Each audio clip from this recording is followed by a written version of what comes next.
Hey everyone, let's get right to it. So yes, it is time to start thinking about winterizing your home. I hope you had a great summer and your fall is going well. I know I did. It was a great summer and just love fall. Fall's my favorite season.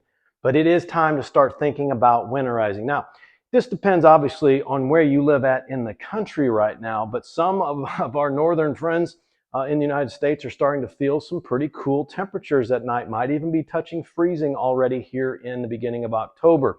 While into our south, obviously we still have some nice and mild temperatures going on in the mid 80s, even 90s, and obviously out in the desert areas, still touching 100. But it is time, folks, because you know as well as I do that it creeps up on you, and wintertime can sneak up in a hurry. So let's just get right on with it. Number one, check your faucets. A lot of people, there's different names, by the way. Some people call them hose bibs. Others call them spigots. I like the term faucet. It's pretty straightforward, and I just like that better than the others. But either way, if you live in a home or you're renting a home, uh, go outside, check your exterior faucets. Make sure that number one, they're freeze protected. And this is what a freeze protected faucet looks like.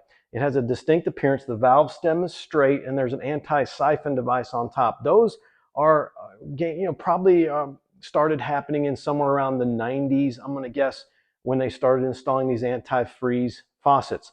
No, if you have these and you're in the middle of the country, you don't have to worry about covering them with anything else. Now, if you're in the upper part of the country, northern part up into Alaska, Canada, you definitely would want to consider going ahead and adding an additional cover. You can get those at the hardware store, styrofoam cover or a pouch that you can wrap around that faucet to keep it from freezing. Now, here's the big culprit in freezing those anti-freeze type of faucet is leaving the hose attached. You have to make sure that you unscrew your hoses from those faucets because the water inside that hose will freeze, expand up into that faucet, and rupture that valve stem.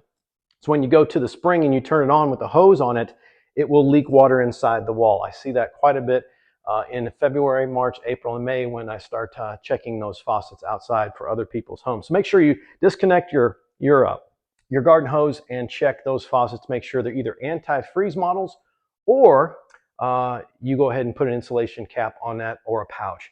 Again, up in this area, above the the blue line here, you will see below 32 degrees, no doubt about it. Now, granted, it's going to dip down into the red area as well. Just depends on what kind of winter that we have. But generally between the red and the blue, I call the mix zone. That's where you get just about everything. You get snow, sleet, rain, freezing hail. I mean, everything you get in the mix zone. And then down below that red line, you may get an occasional snow shower, snow flurry.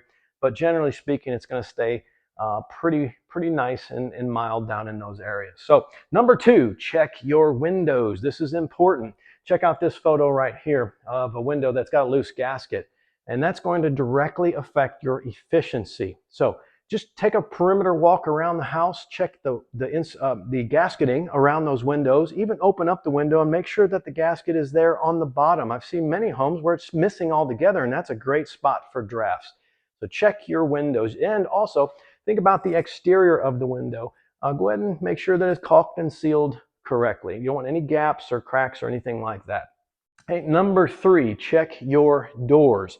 Same thing applies. Take a look at this photo. You'll see where there's a daylight between the door and the door jamb. That's because the gasket that was in there, it didn't cover. It wasn't seated correctly. There's also a lot of doors that are just missing gasketing. So you never want to look at your door jamb and see daylight anywhere around that. That's going to directly affect your efficiency, and you will feel drafts around that area. All right, number four, check your vents. Now, this is kind of a broad term. Vents could mean anything on a home. Your laundry vent, your kitchen ventilator above your cooktop or stove, that vent if it's going to the outside, bathroom vents. You want to make sure that they all have either louvers that close or flaps that stay closed. Sometimes on a laundry vent, lint will get clogged in that cover and it'll keep the flapper open, and drafts will go right into there, and you always wonder why your utility room's cold, because basically there's freezing air just pouring in through the dryer vent. So check your vents. Also, this applies to your crawl space vents. So once again, back to the cartoon picture of the United States. In the red area, you may not have a crawl space. It may be more slab homes down in this area. As you get further north, you're going to see crawl spaces and basements. A lot of crawl spaces will have vents, looks like shutters or flaps or louvers. Make sure that you go ahead and consider closing them. Now, in this part of the country, you may not close them very long, maybe only 1 month, January, February, somewhere in there. But up above here, you may close them for 4 or 5 months, starting in November all the way through March.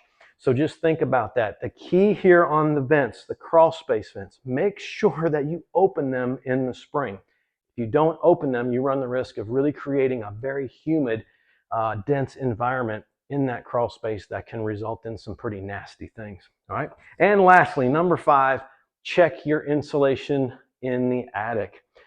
Not many people get up there to take a look at that, and this is a big one. I would venture to say the homes that I see, 50% of them do not have the adequate amount of insulation. Again, that does depend on where you live at in the United States. Of course, up in Canada, much more. But say, for instance, down here, 12 to 16 inches ranging in the red area of insulation in the attic. As you get further north, it could be 14 to 18, and then all the way up to 32 to 38 inches, even 40 plus inches. Just depends on your environmental zone. So look at the EPA.gov for the insulation recommendations, and that will certainly help you. You'd be surprised what an extra 6 to 8 inches of insulation in your attic can do for overall efficiency. Ideally here, folks, want to save you money, and that's what this is all about.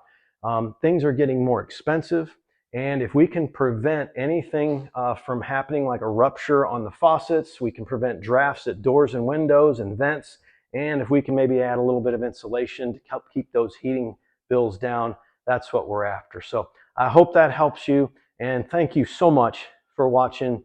I so appreciate everyone out there and everything that you help me with on this channel. Have a great one. Thanks again.